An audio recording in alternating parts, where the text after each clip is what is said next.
Okay, Neil, been a strange week at the football club this week. We won't talk about that, but let's talk about the football. Talk about whatever you want, Phil.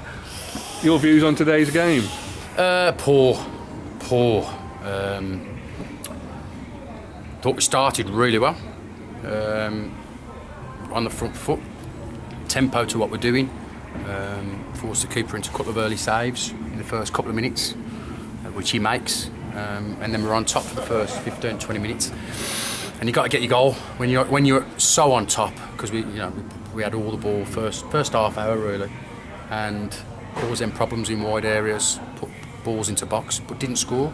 And it was only that first 2 minutes that we worked the goalkeeper. And you've got to score in that moment when you're having that much pressure.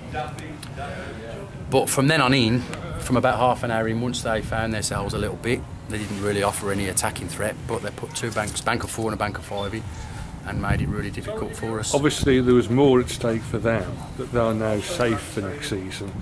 Did that put more pressure on yourselves, knowing that they could play with a bit of ease? No, I don't think so. There wasn't no pressure on us at all, We can't get in the playoffs, can't get relegated, but we want to try and finish as high up the table as we can. I just felt that from half hour in, we took our foot off the gas, told the boys at half time that there needs to be more tempo, more endeavour, more desire to go and get over the line and force the issue and get that goal.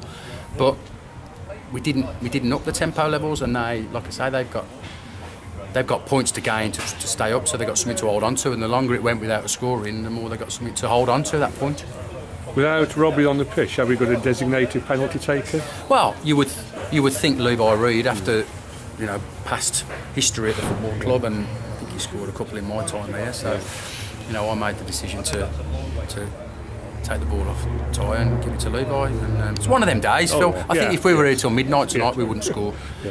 We changed from 4-3-3 to 4-4-2, got an extra body on with a little bit of pace, and it wasn't our day today, not for a lack of effort, but it was it was poor, and from the second half was hard to watch, I've got to be honest. Josh Craddock missing? Any news about that? No news for you. I'm still waiting for some information regarding that. It's very, very unlike Josh. I'm hoping there's nothing wrong. Because he has been carrying the knock, hasn't he? Yeah.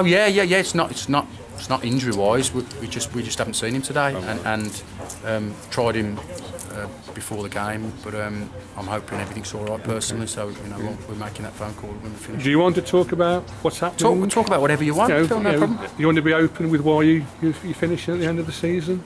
I think I've been quite open with what I've said in the statements, and